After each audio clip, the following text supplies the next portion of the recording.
The Bible Treasury. A monthly magazine of papers on scriptural subjects. Volume 18, Article 31, 1890 and 1891. Samuel the Prophet. The quiet certainty which faith in God has imparted to the soul, enabling it calmly and implicitly to obey Him under the most trying circumstances and in every dispensation, is a tact much to be regarded in a skeptical age. The parting with her only child as soon as he was weaned must have been a severe trial to Hannah. As a pious mother, it cost her the more, for she knew well that she was not leaving him with a divinely regulated household. Eli had grievously failed in his own family, and the Spirit of God has interspersed with the earliest notices of Samuel the most distressing details of the conduct of Eli's sons, and that in a way that commands our attention. But Hannah knew whom she believed, and her faith was not disappointed. Year by year as she visited Shiloh, she was the happy witness of how her child grew on and was in favor both with the Lord and also with men. What then was her warrant for this extraordinary step? It may be replied, her vow. See note. This does not answer the question. Jephthah vowed, but it will scarcely be contended that he had any divine warrant for his vow. Hannah had. Immediately on the redemption of the firstborn in Israel from judgment by the blood of the Paschal Lamb, the Lord, their Redeemer, claimed them as his own, Exodus 13, and set apart the tribe of Levi in their stead to serve him. And I, behold, I have taken the Levites from among the children of Israel. Therefore the Levites shall be mine because all the firstborn are mine. Numbers 3. This surely was known to Hannah when she prayed for a man-child, for her husband was a Levite. She was herself an eyewitness of the neglect of the sanctuary, and saw that there were none there who cared for the honor of the Lord. She longed, therefore, for one, even though a child, who should recognize his claims, for when all is darkness, the feeblest ray of light makes itself manifest. If no one else would minister to the Lord, as before him, this man-child might do so to their shame. She made no attack on the evildoers, neither did she seek to expose their evil ways, but with singleness of purpose sought the Lord's glory by faithful adherence to his word when all around her were abandoning it. The Levites were to be numbered, like the firstborn, from a month old, so that her vow to give her child to the Lord all the days of his life was in accordance with his revealed will. Her husband also approved of it, and this was required. Numbers 30 verses 6 and 8, 1 Samuel 1 verse 23. The tabernacle was at Shiloh, and Deuteronomy 18 verses 6 and 8, sanctioned her taking Samuel there. In offering the bullocks, she followed the appointed order of consecration, Numbers 8, and in giving him to Eli she obeyed the commandment, Numbers 3 verse 9. Note. The Lord dealt with the question of man's competency and permitted those under it to bind their souls by vows to do certain things or make certain sacrifices. The Christian knows that, apart from Christ, he can do nothing. He serves with the consciousness of his own incompetency or should do so. Hence in the New Testament vows are not sanctioned. End of note.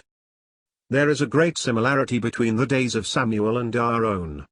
Then, as now, the primitive order established of God for his worship and testimony was set aside and human customs adopted in its place. Then, also, as now, unswerving obedience to his word in living faith was rare. In the case of this mother, it was marked. She would not suffer maternal affection to come between her soul and the revealed will of God, and he rewarded her faith by giving her, what was so prized in Israel, a family, and above all by calling Samuel and revealing himself to him. Under the law, the sons of Aaron were much nearer to the Lord than this young Levite, but they were passed by and he was called. It was an act of sovereignty. Had the priests then any ground for complaint? Had the people? Surely not. How much had the Lord done for them all, and what return had they made? His sovereign right then was to choose and to call whom he would. The doctrine of election and calling may be repulsive to the pride of man, but it is essential to the glory of God and for the salvation of any. In the present day of salvation, the call of God is to the whole world, and a man forsakes his own mercy for lying vanities if he will not respond to it. The testimony of Jesus, however, is made good. Ye will not come to me that ye might have life, although on his part the call is universal. Come unto me all ye that labor and are heavy laden, and I will give you rest. There is no limit to the heart of Christ, but there is resistance in the hearts of men. Hence, in the case of the many, the call is not effectual. God in his sovereignty, therefore, will make it so to some, or all would be lost. We may observe in the Gospels, especially in John's, the call is universal, while the epistles are addressed to those in whom it is effectual. In the Gospels the called are all men. In the epistles the called are the chosen. Compare Romans 8, 1 Corinthians 1, Jude, Revelation 17 verse 14, with Matthew 20 verse 16 and Matthew 22 verse 14. But to return to Samuel. When in Shiloh he was in the way of seeing the provisions made for Israel in the tabernacle according to the law. They were perfect for their purpose. They showed how willing God was that man should approach him if he would come as a sinner by sacrifice. But all this had failed, and another truth dawns upon us here and is fully set forth in the New Testament: God will draw near to man. This he did to this child. He appeared again in Shiloh. He came, stood, called, and revealed himself to Samuel by his word. By nature, he knew not the Lord. 1 Samuel 3 verse 7. In this, he was like us all, and he needed this sovereign work of grace by the word in order to know him. See for us James 1 verse 18, 1 Peter 1 verse 23. A revelation from God, perfect as it is, and unspeakably precious, is not sufficient alone.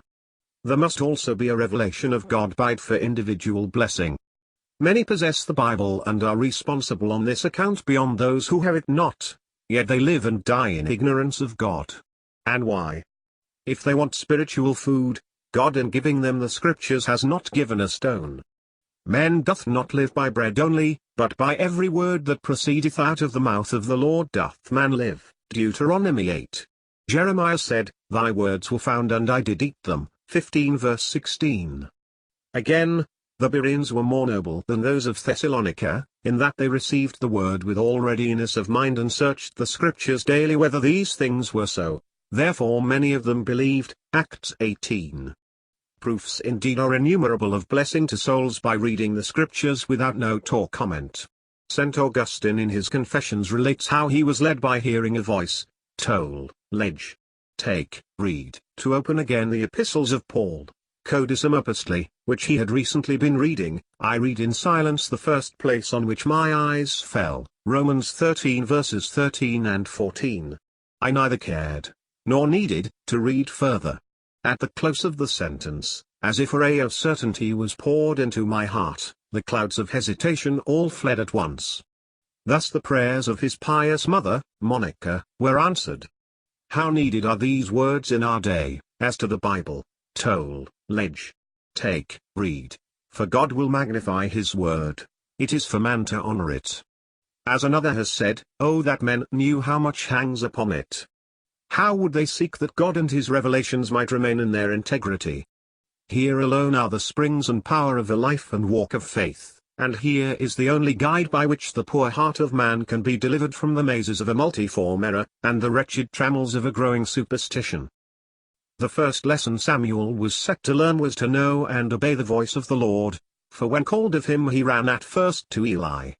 As a child, the ago and the sacred office of the high priest naturally exercised a commanding influence over him, but this is not by any means a danger confined to the young.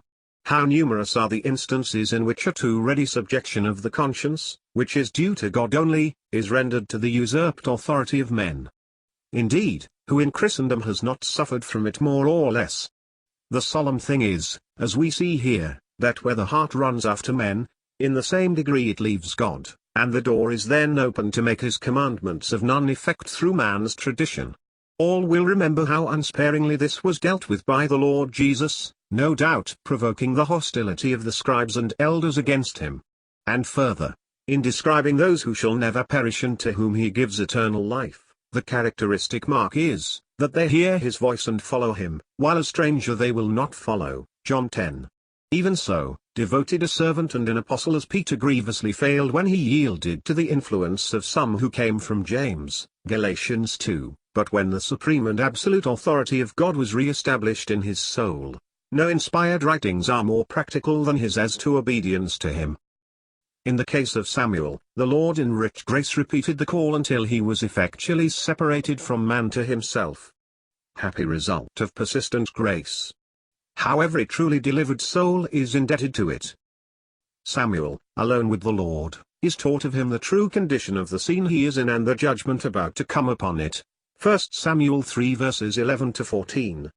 It is the only place and way of entering simply and without bias into prophetic truth, and the prophetic truth is essential to a true witness, for the cunning craft of the adversary is always directed to keeping up a false confidence to the last moment. This was seen in the camp of Israel. Hophni and Phinehas, with inconceivable hardihood, took the ark of God from the holiest into their midst. They were not afraid to dare the glory in its face, to minister to the superstitious cravings of the people, and to magnify their own importance among them. Then the judgment of God made manifest to all what was already known to Samuel. Strange and painful teaching for one so young, yet how needed to preserve him in the midst of the iniquity of those outwardly near the Lord yet in heart and ways far from him. Shall it be lost on us, when the all-pervading principles of a superficial Christianity are rapidly assuming features so similar to that time, and confidence in ordinances, and ordinances taken out of their place, are becoming more universal? Beyond and above all knowledge of truth, Samuel, child as he was, had the unspeakably happy consciousness that he was called, chosen, and loved of the Lord, and this carried him through all the scenes of trial, sorrow, and difficulty of that momentous period, and enabled him to render effectual help to the people when by sin they had forfeited everything. This will come before us if permitted to consider his conduct as the judge of Israel. If they knew from Dan even to Beersheba that he was established to be a prophet of the Lord, they learned too that as a prophet he could and would pray for them. Genesis 20 verses 7,